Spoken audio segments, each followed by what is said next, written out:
Hello my dear viewers, मैं इस video को डेडिकेट कर रहा हूँ हमारे अरुणाचल के एक सिस्टर, एक बहन जिनका नाम है Nurang Meena. Nurang Meena I think she is from Nirjuli. तो हमारे इंडिया के beloved prime minister Shri Narendra Modi ji ने भी नुरांग मीना को अप्रिशिएट किया है, उनका काम को अप्रिशिएट किया है। तो वो काम किया है, वो काम है कि उन्होंने ड्यूरिंग लॉकडाउन एक नया आइडिया निकाला। वो है बच्चों के बीच में और बड़ों के बीच में भी रीडिंग हैबिट को बढ़ाना।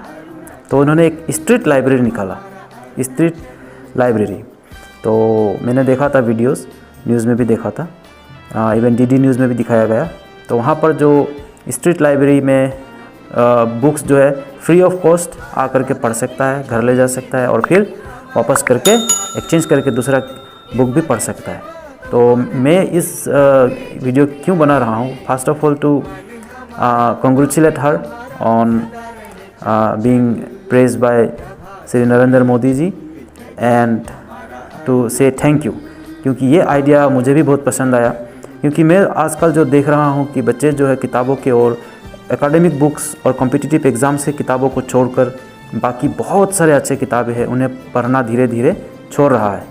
हम बड़े लोग भी छोड़ रहा है। लेकिन जैसे कि रीडिंग मेरा तो ये लव अफेयर है, this is not just a habit for me, reading is my love affair and I like to read variety of books.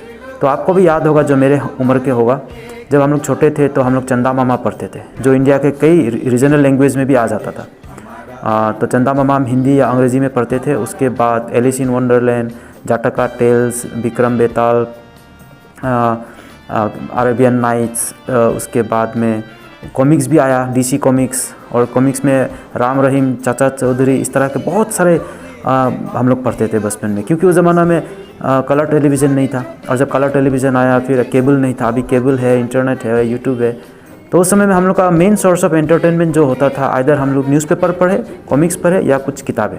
तो मुझे याद है मेरा पर्सनल बचपन में मैं पढ़ता था, लाइक क्विज कंपटीशन में कभी जीता था, 20,000 leagues under the sea, like sci-fi जो था, साई-फाई जो फिक्शंस थे, like Julius Verne I think writer का नाम है, मैं थोड़ा भूल रहा हूँ, माफ़ कीजिएगा। तो मैं उन्हें उनका फिर टाइम मशीन, इनविजिबल मैन हम लोग पढ़ा, H.G. वेल्स का एनिमल फार्म्स पढ़ा, और ये सब। उसके बाद जॉन हंटिंग का स्टोरी, जॉन हंटर, उसके बाद जिम कॉर्बेट की स्टोरी पढ़ा। तो उन स्टोरी को जब पढ़ता था तो एक चीज़ क्या होता था कि कई सारा फ़ायदा था। एक तो ये था कि जब स्टोरीज़ पढ़ते हैं तो हमें इन्फॉर्मेशन मिलता है, पहला तो बहुत सारे दूसरे देशों के बारे में, दूसरे कल्चर्स के बारे में, ह्यूमन हैबिट्स एंड नेचर्स के, human passion, natures, human weakness and strength के बारे में बहुत सारा चीज़ें पता चलता है, तो इन्फॉर्मेशन मिलता है। दूसरा चीज़, रीडिंग करने से हमारा लैंग्वेज भी डेवलप होता है, वोकेबुलरी डेवलप होता है, हमारा सेंटेंस बोलने की या लिखने की कैपेसिटी बढ़ता है। तो ये बाकी फर्दर हम लोगों को मदद मिलता है। और उसके बाद रीडिंग करने से क्या होता है कि हम लोगों का टाइम भी अच्छा बीतता है, बुरी आदतों से हम लोग दूर रह सकता है, और हमारा जो इमोशनल बैलेंस है, अगर इसमें ज़्यादा इमोशंस है तो वो छलक जाता है, और कम इमोशन है तो उसको बढ़ा देता है, मतलब कि इमोशंस को बैलेंस में रखता है रीडिंग हैबिट। और रीडिंग हैबिट से क्या होता है कि आपको आपका बहुत सारे एग्ज़ाम्स के लिए भी मदद मिल जाता है। वैसे एग्ज़ाम्स के लिए आप अपना कॉम्पिटिटिव बुक्स या जीके बुक्स पढ़ सकते हो, बट रीडिंग करने से हम लोगों का एक ह्यूमन वैल्यूज़ को हम लोग समझते हैं। तो कविताएं भी पढ़ लिया करते थे। मुझे आज भी दोहा बहुत पसंद है, हिंदी कविताएं पसंद है, अंग्रेज़ी कविताएं पसंद है। तो क्योंकि मैं उसमें कुछ ना कुछ ढूंढता रहता हूँ, और हम लोगों ने ज़्यादातर बातें पढ़ के ही सीखा। तो अलग अलग, जैसे अगर मैं साइंस फिक्शन की बात करूँ तो जैसे मैंने टाइम मशीन पढ़ा था। तो टाइम मशीन कॉन्सेप्ट वहाँ से हॉलीवुड मूवीज़ में आया। उसके बाद में इनविजिबल मैन का कॉन्सेप्ट आया।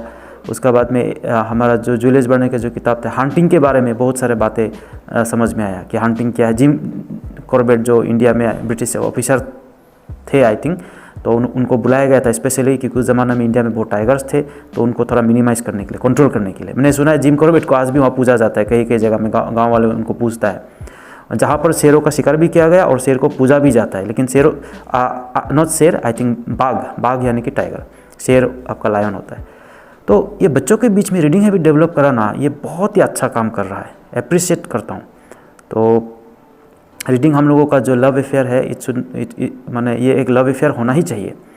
क्योंकि जो बात आप रीडिंग से गैदर कर सकते हो वो बात आप सुन कर, क्योंकि सुनने से क्या होता है कि यू स्किप इट, आप उतना ध्यान नहीं लगाते हो, रीडिंग आप शब्द से जाते हो। और I think reading is more authentic.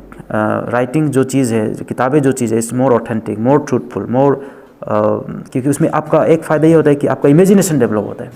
जैसे कि मान लीजिए अगर आप हैरी पॉटर पढ़ रहे हो तो आप हैरी पॉटर जब पढ़ रहे हो तो आपका अपना ओन इमेजिनेशन से हैरी पॉटर डेवलप होता है। वो फेस, वो लोकेशन, वो अदर कैरेक्टर्स आपका मन में क्रिएट होता है।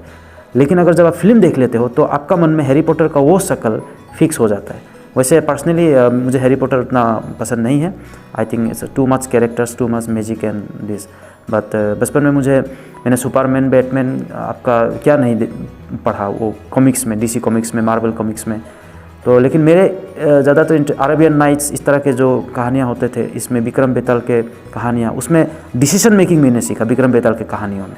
पहले राजा को वो जो बेताल है कहानी सुनाता है और फिर वो एक सवाल पूछता है और उसका जवाब उसको सही देना होता है, नहीं तो वो जो बेताल है उसका सर को टुकड़ा कर देगा। तो विक्रम हमेशा सही जवाब देता था। तो मैं हमेशा देखता था कि उनके कहानियों में मुझे डिसीजन मेकिंग का एक मदद मिला डिसीजन मेकिंग के लिए। तो बहुत सारे बातें हैं रीडिंग करने से क्या बेनिफिट्स होता है। तो फाइनली मैं नूरांग मीना जो काम कर रही है, जो उनका लाइब्रेरी है, उनके लिए मैं बेस्ट ऑफ लक कहता हूँ। बहुत ही अच्छा काम कर रहा है और मेरे इस वीडियो के ज़रिए उनको मैं अप्रिशिएट करता हूँ, कॉन्ग्रेचुलेट करता हूँ और थैंक यू बोलता हूँ। नमस्कार।